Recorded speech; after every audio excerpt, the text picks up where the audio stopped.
Salut à tous, bienvenue dans cette vidéo. Alors aujourd'hui je vais vous proposer une recette de muffins assez diète, composée de bons aliments qui vont vous permettre de réaliser une douzaine de muffins que vous pourrez utiliser en collation à votre guise. Alors au niveau des quantités, on va avoir 30 g de noix mixées, 2 œufs, une banane, 20 g de sirop d'érable, 100 g de farine de pois chiche, 100 g de poudre d'amande, 60 g de cacao, ensuite 3 à 4 cuillères à soupe de graisse de coco préalablement fondue, une cuillère à café de bicarbonate de soude. Ici j'ai entre 20 et 40 g, la dernière fois j'avais utilisé 40 g, de graines de courge. Ensuite on ajoute du chocolat noir, moi j'ai pris du chocolat noir 75%, et pour donner un goût sucré, j'utilise 3 sachets de sucre vanillé, 3 sachets de 7 g, donc on est sur une vingtaine de grammes pour 12 muffins, ce qui est vraiment très light. Ensuite, pour donner la consistance des muffins, j'utilise des pommes de terre rouges, 350 g crus, donc pesés crus, que j'ai ensuite fait cuire. Donc c'est ce qui va vraiment nous permettre de donner la consistance de nos muffins.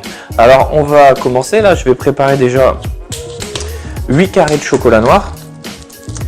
8 carrés de chocolat noir que je vais mixer avec mes 30 g de noix. 30 g de noix, et je vais également ajouter dans le mixeur, je vais ajouter mes graines de courge. Voilà, donc là j'ai mes carrés de chocolat noir. Ici j'ai mes graines de courge, donc aller entre 20 et 30 g. Voire même 40, c'est ce que j'avais fait. Là je suis sur du 40. Donc là j'ai mis les graines de courge, je mets le chocolat noir, pardon. Ça je le mets de côté. Voilà. Et c'est parti.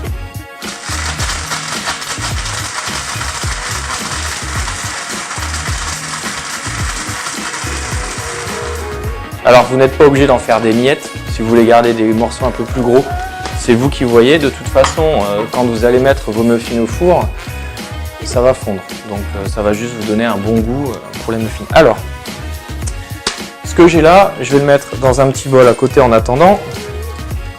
Vous voyez, moi ici, en vous parlant de morceaux, là j'en ai un qui est resté assez gros, donc je vais le casser, c'est pas gênant. Voilà. Ici, j'avais déjà préparé mes 100 g de farine de pois chiche avec mes 100 g de poudre d'amande. Alors ce que je vais faire,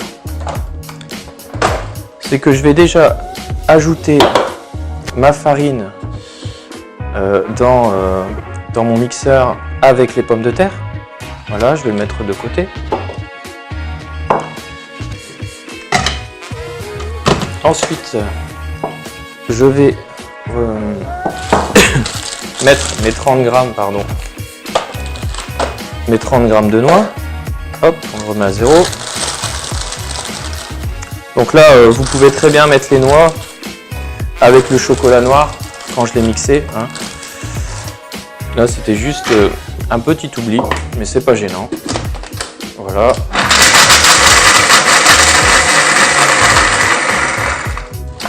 Donc là, j'ai mes noix mixées que j'ajoute au chocolat et aux graines de courge. Vous allez voir, après on va tout mélanger. Voilà. Donc là, je récapitule. J'ai mes noix en morceaux, mon chocolat noir et mes graines de courge. Je les mets de côté. J'ai ici ma farine de pois chiche, donc 100 g, 100 g de poudre d'amande et 350 g crus de pommes de terre rouges. Ensuite, ici, on retrouve, hop, mes 3 à 4 cuillères à soupe de noix de coco fondue, enfin de graisse de coco fondue. Je vais ajouter mes 20 g, si j'arrive à l'ouvrir, de sirop d'érable. Voilà. Ça a un effet sympa en plus, parce que le sirop d'érable est plus dense que la graisse de coco fondue. Donc je vais même prendre une photo et vous la mettre sur Instagram. Parce que je trouve l'effet plutôt sympa. Voilà. Donc là, noix de coco, sirop d'érable. Je vais ajouter mes 2 œufs. Voilà. Donc là, on en a fini avec ces ingrédients. Le cacao. Le cacao n'est pas encore mis. Donc on va faire ça tout de suite. Hop. Donc là, je verse tout dans mon mixeur. Comme ça, j'aurai plus de place pour mon cacao. Le cacao, 60 grammes.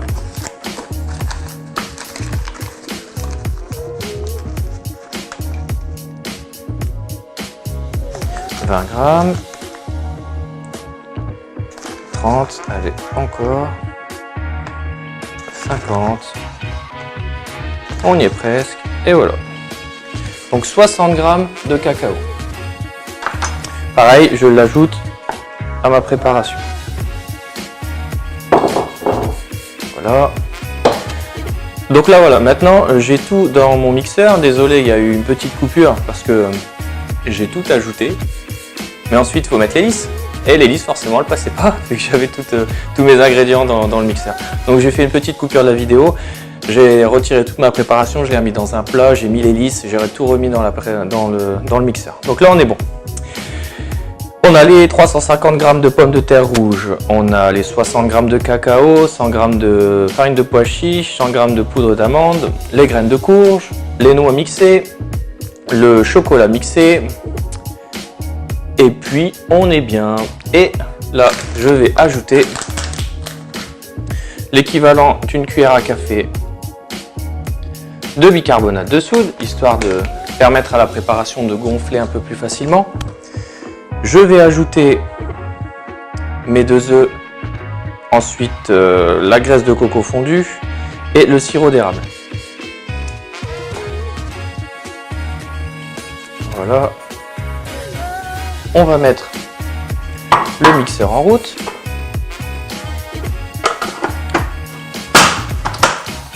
Et on va attendre quelques minutes.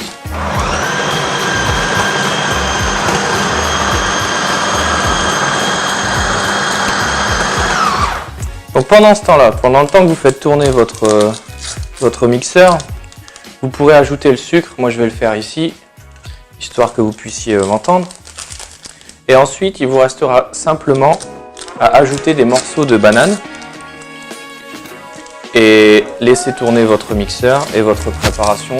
Dès qu'elle est homogène, vous pouvez vous permettre d'arrêter le mixeur. Voilà. Donc là, c'est ce que je vais faire. Je vais laisser tourner le mixeur. Je vais mettre la vidéo un petit peu en accéléré, ajouter les morceaux de banane et on se retrouve ensuite.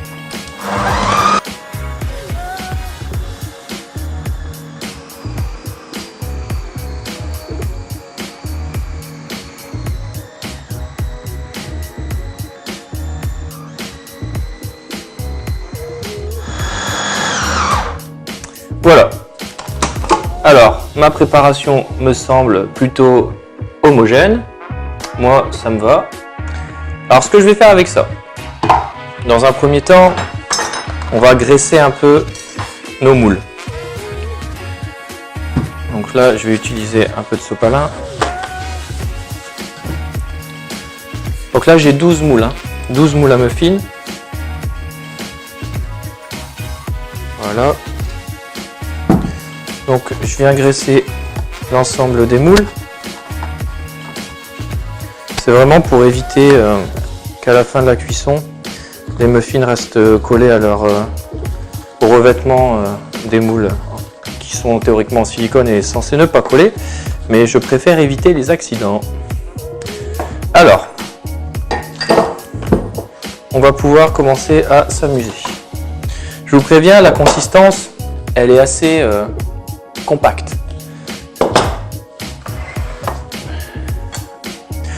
Donc là, je vais remplir tous mes moules à muffins. Je vous laisse faire la même chose. On se retrouve juste après pour la mise en cuisson. Allez, à tout de suite.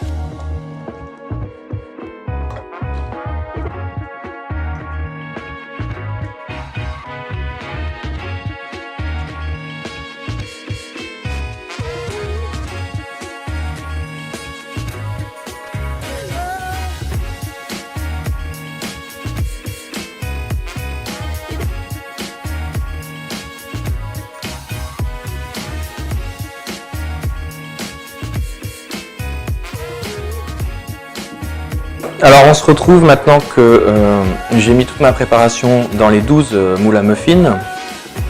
J'ai mis le four en préchauffage, donc là c'est bon, je vais pouvoir les mettre au four. Pour la cuisson, vous partez sur 180 degrés pendant 15 à 20 minutes. Donc à partir de 15 minutes, vous pouvez commencer à surveiller, à piquer un peu dedans, voir si c'est assez tendre. Mais en général, j'ai pas dépassé les 20 minutes. Donc par sécurité, commencez à surveiller à partir de 15 minutes.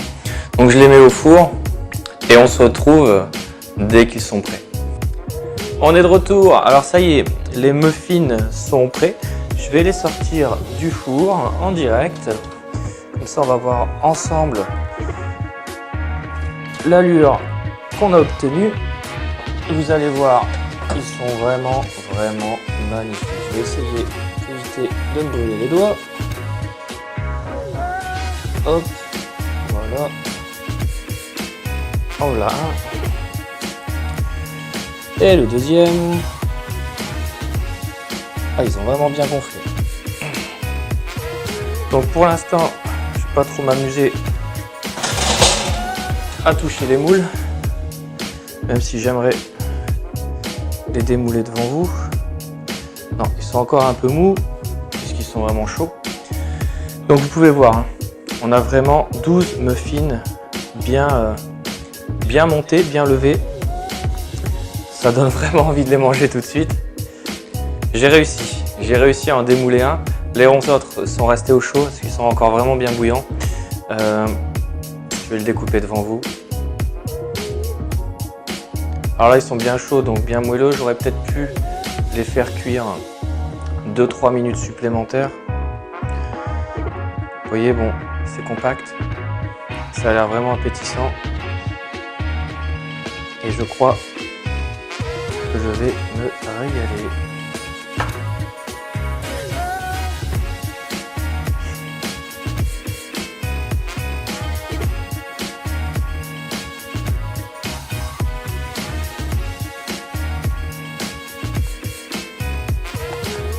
Deux sensations, c'est chaud donc ça brûle un peu, mais sinon le goût chocolat est monstrueux. J'avoue que ça donne un petit goût amer avec le chocolat noir, mais il est largement compensé par la banane, par le sucre vanillé. Ça passe vraiment très bien. Alors pour les avoir mangés froids, parce que c'est pas la première fois que je les fais, en collation c'est juste une tuerie, c'est génial. Donc ça va pouvoir vous accompagner partout. C'est facile à faire, ça prend pas tant de temps que ça. N'hésitez pas donc à vous les faire. Je vous mets en description de la vidéo toutes les quantités pour que vous puissiez reproduire la recette. Des liens internet sur la graine de courge, sur les bienfaits de la pomme de terre rouge, la banane, etc. De tous les ingrédients qui sont dans la recette pour que vous puissiez comprendre que ce sont des aliments sains. Certes, certaines personnes vont me dire que la cuisson détériore les ingrédients, etc. Oui, mais bon, pour avoir la recette finale, il faut passer par la cuisson. Donc voilà, je l'ai fait vraiment pour pouvoir permettre aux gens d'avoir une collation à emporter facilement. Parce que là, vous avez 12 muffins de tête, parce que j'avais fait les calculs avant. Je crois qu'on était à 250 calories pour un muffin. Je vais vérifier. Est-ce que je les ai mis? Oui. Apport estimé donc pour un muffin va peser environ 70 grammes. On va avoir 8 grammes de protéines, 13 grammes de lipides, 17 grammes de glucides et 250 kilocalories pour un muffin.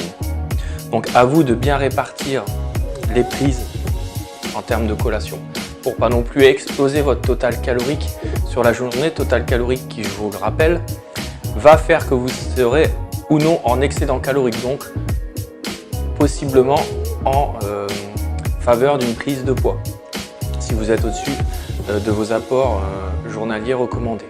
Voilà, donc petit aparté, ça c'est fait. Donc j'espère que tout ça, ça vous a plu. N'hésitez pas à mettre un pouce, à tout partager. On se retrouve bientôt pour une autre vidéo. Moi, je vais me régaler et partager ça avec des amis. Et puis n'hésitez pas à me donner votre avis sur votre recette, à m'envoyer des photos si vous l'avez fait. Allez, à la prochaine pour une bonne recette. Salut!